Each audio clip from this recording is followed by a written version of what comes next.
Obviously, through this lecture, you can see how cultural and social contexts are important, not just in impacting on a given individual's score on a test, but also on influencing how we develop and construct the test.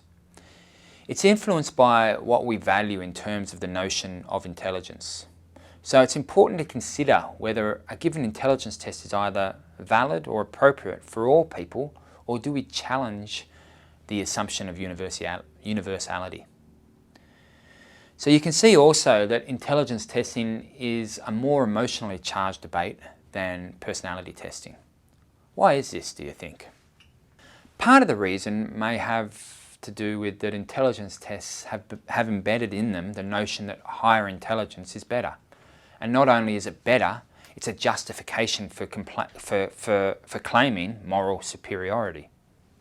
So if we think about that, how objective could those early intelligence tests be when there was so much subjectivity about the outcome?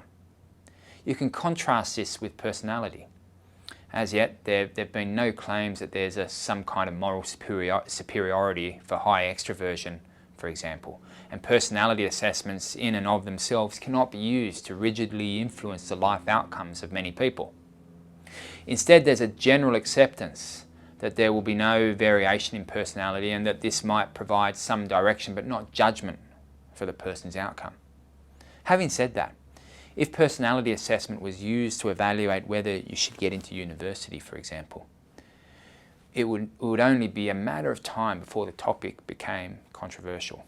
So there's a great debate about the kinds of political influence that bear on the notion of intelligence, and especially the debate about how environments influence IQ scores, that is, how people perform on intelligence tests. Judith Kearns was particularly influential in identifying and attempting to provide alternative explanations for why there may be differences in scores between Anglo-Australian and Aboriginal Australian children. This has continued to raise the question about the impact of culture on both the development of tests and test outcomes. Really, the emphasis here is about the extent to which the tests are validly assessing the underlying construct of intelligence. And if not, how do we construct tests that are valid with a given population? We need to examine the way in which the tests are administered. In addition, the familiarity with the type of test-taking tasks may also be an issue for causing differences in individuals. We need to consider whether the people who take the tests actually see intelligence tests as relevant, or whether the performance is influenced by other factors such as motivation to do well or not do well. How much are they influenced by the test-taking demands of the situation itself? And this brings up the notion of stereotype threat, which is also discussed in your textbook.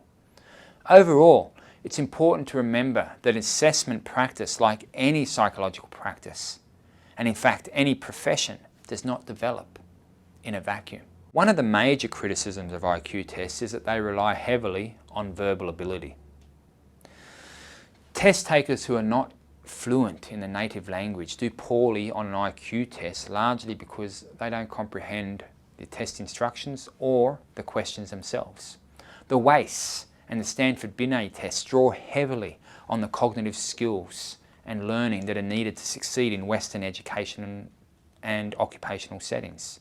Western views of intelligence tend to have a strong verbal content and to rely on mathematical and spatial reasoning that may be useful in mathematics or engineering. In contrast, according to Nisbet in 2003, people in Eastern cultures view intelligence as a way for members of a community to recognise contradiction and complexity and to play their social roles successfully. So smart is defined in different cultures differently and require different adaptive behaviours. For example, the Kung tribe in Africa's Kalahari Desert have an almost encyclopedic knowledge of animal behaviour, which is adaptive for people who must hunt and avoid dangerous animals.